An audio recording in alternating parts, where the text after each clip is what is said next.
Hello everyone, मैं doctor Tanuja कुमारी आप सभी का स्वागत अपने यूट्यूब चैनल में करती हूँ। आज मैं आप लोगों से फिर से नाजीवाद के उदय के क्या कारण रहे थे और किन कारणों से हिटलर का उत्कर्ष जर्मनी में हुआ था, इसके विषय में चर्चा करूंगी। जैसा कि मैंने पिछले वीडियो में कहा है कि नाजीवाद जो है वो एक विचारधारा थी जो कि एडोल्फ हिटलर की, हम कह सकते हैं कि उसी के अधीन इसकी उत्पत्ति हुई और उसकी विचारधारा को यह दर्शाने का भी कार्य करता है। और साथ ही साथ यदि हम कारणों के विषय में यदि बात करें तो उस समय जर्मनी में जो परिस्थिति उत्पन्न हुई थी, साथ ही साथ जो वैश्विक परिदृश्य में जो राजनीतिक माहौल तैयार हुआ था, इन सभी कारणों से कहा जा सकता है कि नाजीवाद का उदय हुआ था। हिटलर के अधीन जो है नाजी पार्टी की स्थापना की गई थी और इसके साथ ही उसने ये नारा दिया था, एक राष्ट्र एक नेता का। Causes of rise of Nazism के विषय में जब हम बात करते हैं तो इसमें हम कह सकते हैं कि एडोल्फ हिटलर की जो विचारधारा रही थी, यह ही सबसे महत्वपूर्ण कारण बना था कि नाजीवाद का उदय उस समय जर्मनी में संभव हो पाया। हालांकि इसके पीछे हम बहुत सारे कारण देखते हैं और पिछले वीडियो में मैंने आपसे इस विषय में चर्चा भी किया था कि किस प्रकार से वर्साई की संधि जो फर्स्ट वर्ल्ड वॉर के पश्चात हुई थी और साथ ही साथ लोगों का जो एक असंतोष उत्पन्न हुआ था वाइमर गणतंत्र की तरफ, ये सभी ही उत्तरदायी रहे थे नाजीवाद के उदय के लिए। अब आगे आज के इस वीडियो में मैं आप लोगों से बात करूंगी कि अन्य कौन से कारण रहे थे जिस वजह से नाजीवाद का उदय जर्मनी में हुआ था। वाइमर गणतंत्र के प्रति जो असंतोष उस समय जर्मनी के लोगों में व्याप्त हुआ था, ये भी एक बहुत बड़ा कारण माना जाता है जिस वजह से नाजीवाद का उदय जर्मनी में हुआ। बैंस के अनुसार वाइमर संविधान के अंतर्गत अनुपातिक प्रतिनिधित्व प्रणाली एवं बहुदलीय व्यवस्था के कारण संसदीय शासन तंत्र की असफलता ही नाजीवाद के सफलता में सहायक सिद्ध हुई थी। लोगों को यह विश्वास हो गया था कि कोई शक्तिशाली व्यक्ति ही जर्मनी की प्रतिष्ठा एवं समृद्धि को पुनः स्थापित कर सकता है। आगे जब हम बात करें और अधिक causes of rise of Nazism के विषय में, तो यहाँ पे जो जर्मनी के लोगों की जो सैनिक मनोवृत्ति रही थी, ये भी एक कारण रहा था जिस वजह से नाजीवाद का उदय हुआ था। जर्मनी के लोग हमेशा ही सैनिक गतिविधियों में रुचि रखते थे। बेरोजगारी झेल रहे युवकों तथा जो बेरोजगार सैनिक थे, उन्हें भी सेना में शामिल कर लिया गया था। इससे रोजगार तो मिला ही तथा उनकी सैनिक प्रवृत्ति को भी संतुष्टि मिली थी। इस सेना के कारण ही शत्रुओं का दमन हुआ, सत्ता प्राप्त करने में तथा अपने सत्ता को बनाए रखने में नाजी दल को सहायता भी मिली थी। नाजीवाद के उदय के कारणों के विषय में जब हम बात करते हैं तो इसमें जनतंत्रीय प्रणाली के प्रति असंतोष भी एक बहुत बड़ा कारण बन के, या हम कह सकते हैं उभर करके सामने आया था। जर्मनी के लोगों को जनतंत्रीय प्रणाली के प्रति जो है अब कोई भी निष्ठा नहीं रही थी। संसद में अनेक राजनीतिक दलों की उपस्थिति के कारण संसदीय पद्धति ठीक प्रकार से कार्य नहीं कर रही थी। जर्मनी में पूर्व के संसद की जो सभा थी उसमें अनुशासन तथा व्यवस्था कायम रही थी, परंतु बाद में हम देखते हैं कि इस संसदीय प्रणाली में अनुशासन तथा व्यवस्था में गिरावट आ गई थी।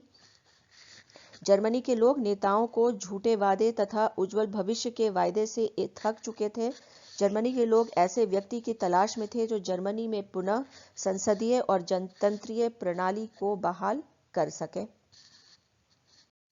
और अधिक जब हम चर्चा करें the causes of the rise of Nazism के विषय में, तो उसमें जर्मनी की जो उस समय परंपरा और चरित्र रही थी, ये भी कहा जा सकता है कि नाजीवाद के उदय का कारण बना था। जर्मनी की जनता सैनिक मनोवृत्ति रखती थी तथा अनुशासन और वीरता के वो समर्थक थे। और हम ये भी देखते हैं कि जो महान फ्रेडरिक, बिस्मार्क, कैजर विलियम द्वितीय जैसे वीर राष्ट्र नायकों के रूप में जर्मनी की स्मृति में प्रतिष्ठित रहे थे। जर्मनी के लोग हिटलर को उसी रूप में देश में देखना चाहते थे और उसे नेता के रूप में स्वीकार भी कर लिया था। 19वीं शताब्दी के आंदोलन में जर्मनी में राष्ट्रीय एकता की इच्छा के साथ साथ प्रजातंत्रीय भावना भी कार्य कर रही थी, परंतु बिस्मार्क ने जिस ढंग से जर्मनी का एकीकरण किया था, उसकी सफलता को देखकर जर्मनी की जनता प्रजातांत्रिक भावना को छोड़कर सैनिकवाद की समर्थक बन चुकी थी। तो यहाँ पे ये देखा जा सकता है कि न सिर्फ हिटलर बल्कि जो आम जनता रही थी उनका भी झुकाव सैनिकवाद की तरफ रहा था। और जब भी हम सैनिकवाद की चर्चा करते हैं तो ये कहीं ना कहीं तानाशाही को ही जन्म देने का कारण बनती है। विरोधियों की निर्बलता भी नाजीवाद के उदय का कारण बना था। नाजीवाद के उदय के लिए शत्रुओं की निर्बलता तथा एकता का अभाव जो था वह नाजीवाद के लिए उत्तरदायी रहा था। यहाँ पे ये कहना गलत नहीं होगा। सोशल डेमोक्रेटिक लोगों ने तो इस प्रकार महान निर्बलता तथा अदूरदर्शिता का परिचय दिया था। साम्यवादी यह समझ रहे थे कि नाजी वर्तमान व्यवस्था की समाप्ति कर देंगे और इसके पश्चात साम्यवादी जर्मनी पर आसानी से सत्ता स्थापित कर लेंगे। इन्हीं कारणों से अन्य विचारधारा के लोग भी अधिक प्रयास नहीं कर रहे थे तथा हिटलर को आसानी से इसमें सफलता मिली थी। साम्यवाद का जो भय रहा था उस समय, इसको रोकने के कारण भी हम कह सकते हैं कि जर्मनी के जो लोग हैं वो नाजीवाद के समर्थक बन गए थे। नेक्स्ट यहाँ पे खुद जो हिटलर का व्यक्तित्व रहा था, ये कहा जा सकता है कि सबसे बड़े कारणों में से रहा था जिस वजह से जर्मनी में नाजीवाद का उदय हुआ। हिटलर में परिस्थितियों के अनुसार राजनीतिक कूटनीति को अपने अनुकूल कार्यान्वित करने की अद्भुत क्षमता थी। हिटलर एक अच्छा वक्ता भी था तथा लोगों को मंत्रमुग्ध करने तथा प्रभावित करने में सफल हो जाता था। हिटलर एक कुशल मनोवैज्ञानिक भी था।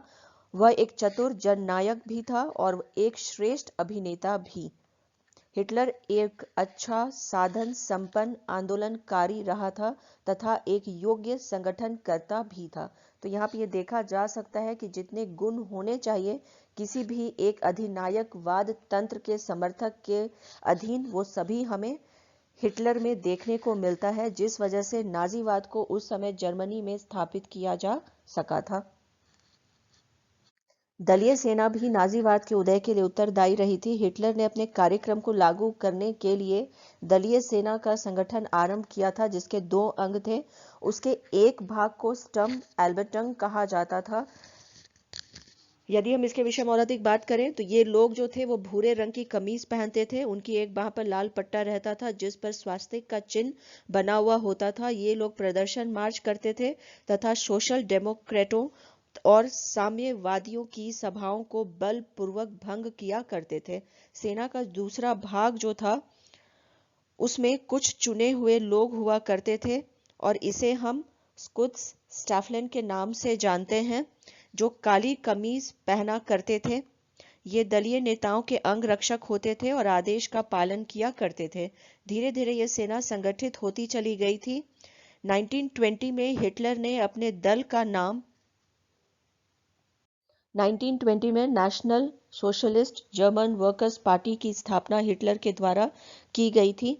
उसके द्वारा जो समाचार पत्र निर्गत हुए तो उसे हम पीपल्स ऑब्जर्वर या गार्जियन के नाम से जानते हैं।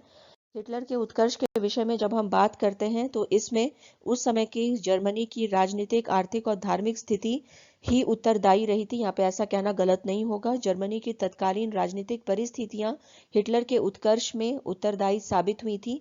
इतिहासकारों का कहना है कि नात्सीवाद कोई कृत्रिम या बाहरी सिद्धांत नहीं था, जर्मनी का ही सिद्धांत था। उन्होंने हृदय की गहराई में से जर्मन भावना को ही उभार कर सफलता प्राप्त की थी। कहने का तात्पर्य यहाँ पे ये है कि जर्मनी की जनता जो थी उसमें कहीं न कहीं जो नाजीवाद के जो सिद्धांत थे पहले से विद्यमान थे। सिर्फ यहाँ पे जो है एडोल्फ हिटलर की इतनी भूमिका रही थी कि उसको जनता के जो हृदय की गहराई में जो भावनाएं थी उसे उभार करके सामने लाने का कार्य किया था और यही उसके सफलता का कारण भी बना था। हिटलर ने संपूर्ण शासन सत्ता अपने हाथों में केंद्रित करने के लिए उचित तथा अनुचित दोनों ही रास्तों को अपनाया था। हिटलर ने अपने अधिनायक तंत्रवाद को स्थापित करने के लिए राष्ट्रपति तथा प्रधानमंत्री पद को एक कर दिया था।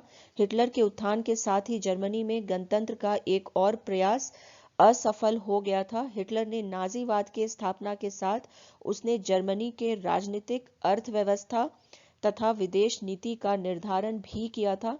केटलबी का ये कहना है कि he was the chancellor and president and from 1935 supreme chief of the armed forces but he like to be known by the simple elastic title of Fuhrer. यहाँ पे ये समझा जा सकता है कि जैसा कि केटलबी के द्वारा कहा गया है कि हिटलर में जो प्रधानमंत्री राष्ट्रपति तथा उस समय का जो आर्म्ड फोर्सेस था उसका अध्यक्ष के सारे जो अधिकार थे वो उसमें समाहित हो गए थे, परंतु जो वो अपने आप को फिरौर कह करके उसे जो है लोगों के द्वारा पुकारा जाता था, जिसका मतलब ही होता है कि जो है उस समय के नेता।